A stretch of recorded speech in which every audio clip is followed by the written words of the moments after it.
Alors le service long latéral en fait, ou Easy One parce que c'est le chinois espagnol qui le réalise le mieux. En fait, c'est d'essayer de donner le plus de vitesse à la balle en la faisant dévier le plus possible dans la diagonale. Donc c'est pour ça qu'en fait on peut aller très très vite. On voit la vitesse là de la tête de raquette du bras. En fait, je peux aller vraiment très très vite, accélérer dingue dessus parce que comme je la fais dévier beaucoup, ça absorbe de la vitesse en fait et donc je peux encore en mettre encore plus. Donc voilà, l'impact, je suis obligé de prendre l'impact en fait vraiment en bas dans la tête de raquette et en plus le plus près possible de la table, encore plus que sur le long diago normal. Donc là c'est avec le plan de côté, on voit que la balle elle dévie vraiment beaucoup et Easy One le fait très bien et en fait c'est vraiment son service de base lui parce que en plus il bloque très très bien avec son porte-plume soft derrière dans la ligne droite et c'est vrai que quand on déporte un joueur comme ça qui va te spinner souvent de mi-table diagonale et qu'on arrive à contrôler la balle après en remise, c'est parfait. Donc voilà, là c'est le même en ligne. Alors lui il fait en ligne droite il le fait pas comme ça, il le fait sauter lui. Moi j'aime bien celui-là déjà pour un côté technique parce que je trouve ça sympa le faire sortir de la table et qu'elle revienne. Et souvent en fait l'adversaire il croit vraiment qu'elle va être dehors parce qu'il pense jamais qu'elle va revenir sur la table. Donc même chose, on doit laisser descendre au maximum la balle.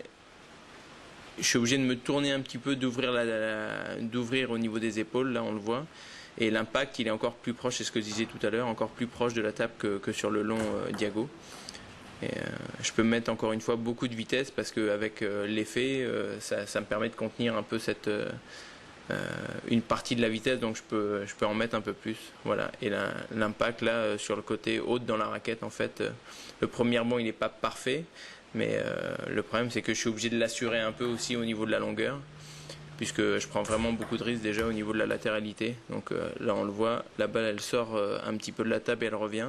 Et c'est vrai que pour un droitier, c'est difficile d'avoir autre chose comme réflexe que de pousser la balle comme ça, juste d'avoir un mouvement réflexe. Donc là on le voit bien avec le logiciel, là, la trajectoire, la balle qui sort et qui revient. Une variante en fait où je tiens ma raquette un peu différemment et où en fait je tourne un peu moins les épaules, un peu moins tôt en fait. Il n'y a pas une grosse différence. Moi c'est surtout au niveau des sensations, au niveau de la prise de raquette qui est différent et c'est un service où enfin c'est pas simplement une sensation, où je prends moins de risques en fait.